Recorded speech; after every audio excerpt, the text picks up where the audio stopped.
Je vais parler fort. I will speak louder so you guys can hear. Okay, so you are interested in this picture.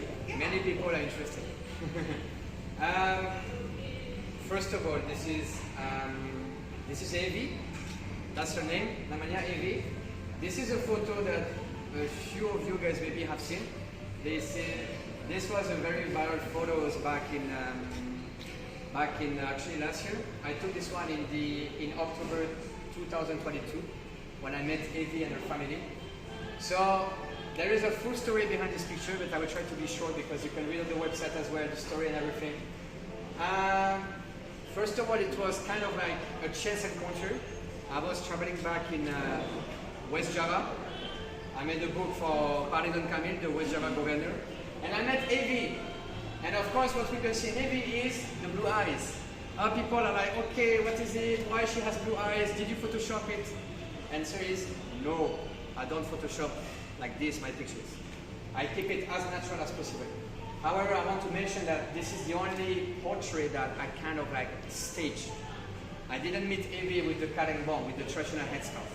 So this photo was taken 3 days after my encounter with her and her family. So now, why can an Indonesian girl have blue eyes? That's quite rare, right? How many of you have seen an Indonesian girl with blue eyes? Maybe none of you. I was the lucky one. I was the lucky one after almost 10 years of exploration in Indonesia to find a girl like her. It's like really unbelievable. So when I met Evie, I asked her, where does it come from? And she said, well, it comes from my grandma. So luckily the grandma was still alive and I went there and I met the grandma. Very shy, couldn't take a picture of her. But the grandma went on to say that she inherited the blue eyes from her mother, which was a great-grandmother.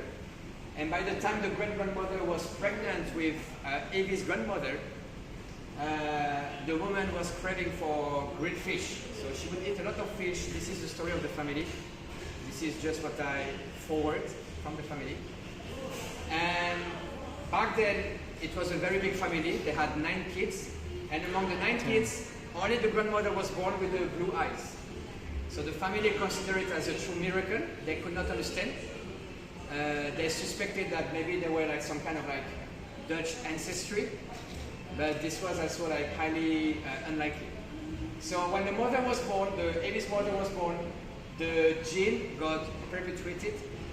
It went to Evie's mother, and today Evie has 3 siblings, and she's the youngest of 3 siblings, and all of the siblings have the blue eyes. So all of the family actually has the blue eyes. I want to mention that Evie just got married, so if she has a kid one day, probably the kid will also have the blue eyes. So I'm not a genetician, I'm not a doctor. It's a very rare genetic syndrome. We call it the Waardenburg syndrome, which goes by the name of a Dutch researcher, I don't know exactly. And this syndrome has the particularity to affect the genetic, to change the color of the skin and to affect the iris of the eyes. Evie was asymptomatic, she was a normal girl. The only thing that she had was the blue eyes. That's why I took a photo of her, to make it more natural.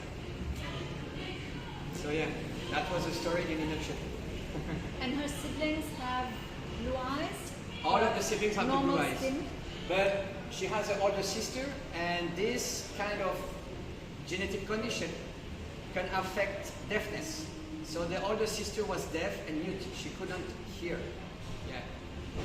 I went for Evie because communication was easier and she was asymptomatic. That means that, I mean, it didn't prevent us from being able to communicate and to have like, in my work, I like to put a lot of intimacy. That's what I said at the beginning when I wanted to collaborate with this hotel. I like the intimate vibe. And I feel like intimacy is very important when it comes to making a portrait. And I said making because taking is different. I made a portrait because on the last day, the family invited me in the village. And on the last day, I told Evie, well, now you are not too shy anymore with me. I will be taking a picture of you. Is it okay? She agreed. And of course, I wanted to marry. I wanted to make it match with the blue eyes and something typical from a region. So I tried to think, and I was like, well, we are in West Java, apa yang terkenal di West Java? Mungkin Karimbong. dia dari daerah Garut, kan? Kebanyakan perempuan zaman dulu gunakan karengbong. Karengbong is not a hijab. It's more like today fashionable trend that women like to wear when they go to a wedding, for example. So today it's no longer used, but it belongs to the region. And we ran in the village the last day, and I told the neighbors and everyone, please find me a blue karengbong. And we were lucky because the neighbor of Evie had this blue karengbong. So she gave it to her for free. She gifted her. It was really great. And I took this picture like this. Kita sebenarnya ada dua cara untuk gunakan karengbong. We have two ways of wearing the karengbong. You can wear it over your head, or you can wear it over your shoulder. Maybe you Indonesians don't know exactly. I learned it as well. Yeah, as a scarf, or over the head. But if you wear it over the head, you should be able to see the hair. And it depends on the social context. If you are shy, you might want to wear it over the head because it's more conservative, a little bit. If you are surrounded with your friends or your family, you might want to wear it over your shoulder, over your neck. And I told Evie, you know what? Just wear it over the head. I just want to see how you will do it. And I took this picture when she put it on the head like this. Because I like the hands. I like when my subjects can play with the hands. If it's just a portrait like this, it can lack intimacy and it can be less impactful. So I wanted to make it as impactful as possible. And when I shared the behind the scenes video, it was viral in Indonesia. Many media contacted me as well. They made articles. They wanted to invite Evie as a VIP guest in Jakarta with me, which we refused because I didn't take this photo to use Evie and her family. I just wanted to show the rareness of blue eyes in Indonesia. So if you find the same, this is mine. It's my photo. Yeah, that's my portrait. Yeah, that's it. That's the style. From here is the mistaken genetical is sometimes brings you magical. Yeah, I mean, What do you think? it's kind of like an anomaly. So the kids of Indonesia, when they have blue eyes like this, we have a very, very small community. We can find a community in Sulawesi as well. Yes.